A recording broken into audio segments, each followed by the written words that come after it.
মুরগির ঠোঁট কাটার সময় কি কি মেডিসিন দিতে হয়, কিভাবে ঠোঁট কাটতে হয়, সেই সব কিছু নিয়ে আজকের ভিডিও। আসসালামু আলাইকুম, কেমন আছেন সবাই? আশা করি সবাই ভালো আছেন। তো চলে আসলাম নিউ একটি ভিডিও আপনাদের সাথে শেয়ার করতে। প্রথমে আমি যেই কাজটি করছি সেটা হচ্ছে মুরগির ঠোঁট কাটার একদিন আগে থেকে আমি রানাকে মেডিসিনটা মুরগিকে খেতে দিয়েছি।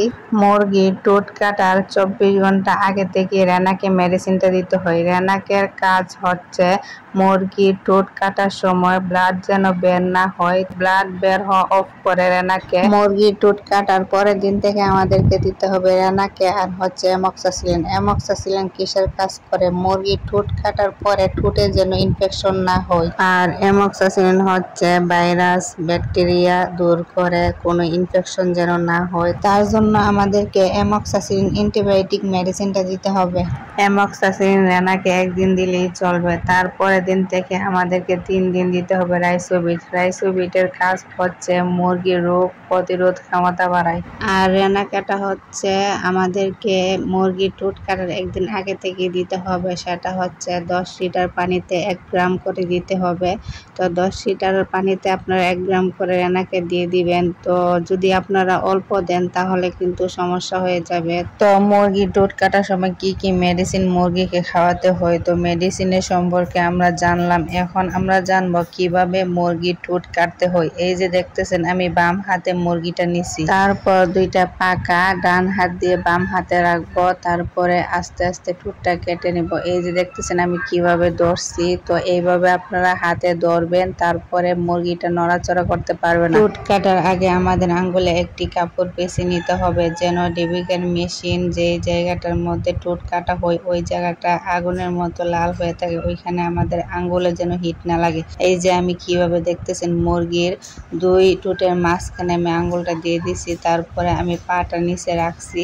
এখন নিচের ঠোঁটটা আগে কাটবো, কেটে তারপরে একটু সেকা দিয়ে দেব। এই যে আমি ঠোঁটটা ভিতরে দিয়ে তারপর নিচে চাপ দিছি পা দিয়ে, তারপরে ঠোঁটটা অটোমেটিক কেটে গেছে। দেখেন এখন একটু সেকা দিয়ে দিচ্ছি। তো একটু ভালো করে সেকা দিয়ে দিতে হবে, কারণ মুরগিটার যেন সমান থাকে ঠোঁটটি। তো ঠোঁটটা যদি আপনি সেকা না দিতে তাহলে সমান থাকবে না। এই যে আমি উপরে ঠোঁটটা কেটে নিলাম, তারপর আবার একটু সেকা দিয়ে দিলাম। তো সেকা দিলে হচ্ছে কি ঠোঁটটা একদম সমান হয়ে যায়, ব্লাড বের হবে না। তো এই যে দেখতেছেন কত সুন্দর করে, কত সহজ করে আমি ঠোঁটগুলা কেটে নিয়েছি। এই যে কত সুন্দর করে ঠোঁটগুলা কাটা হয়ে গেছে। তো এইভাবে আপনারা এক এক করে মুরগি এইভাবে ধরবেন, তারপর ঠোঁট কাটবেন। মুরগির ঠোঁট কাটার সময় আমাদেরকে একটা জিনিস খেয়াল রাখতে হবে, মুরগির 2 ঠোঁটের মাঝখানে আমরা যে আঙ্গুলটা দেব ওইখানে যেন জিহ্বাটা বের না হয়।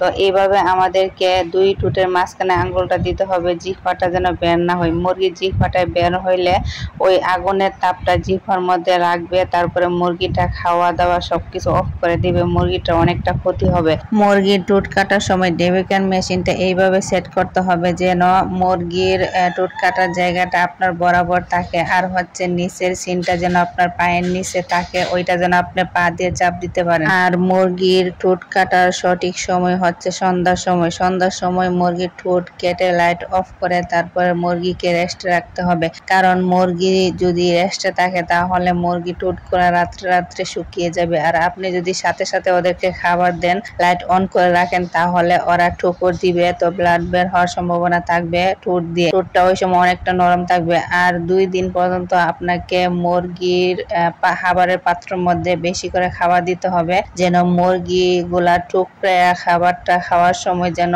সমস্যা না হয়, ঠোঁটে যেন কোনো আঘাত না পায়। আর মুরগির ঠোঁট, মুরগির বয়স 80 থেকে 100 দিনের ভিতরে মুরগির ঠোঁট কাটতে হবে। আপনারা যদি ডিম পাড়ার মুরগিকে ঠোঁট কাটতে যান তাহলে মুরগিটার অনেকটা ক্ষতি হয়ে যাবে। ডিম পাড়ার বয়সে মুরগির ঠোঁট কাটলে মুরগিটা মারা যেতে পারে, তার জন্য 80 থেকে 100 দিনের ভিতরে মুরগির ঠোঁট কাটতে হবে। তো আজকে ভিডিওতে আমরা জানলাম মুরগির ঠোঁট কিভাবে কাটতে হয়, কি কি মেডিসিন দিতে হয়, কতদিন বয়সে কাটতে হয়। আজকের ভিডিওটি কেমন হলো কমেন্টে বলবেন। আমাদের চ্যানেলটি সাবস্ক্রাইব করে অল টাইম আমাদের পাশে থাকবেন। ফেসবুক পেজ থেকে দেখে থাকলে পেজটা ফলো করবেন। দেখা হচ্ছে নেক্সট কোনো ভিডিওতে, সেই পর্যন্ত সবাই ভালো থাকবেন। আসসালামু আলাইকুম, আল্লাহ হাফেজ।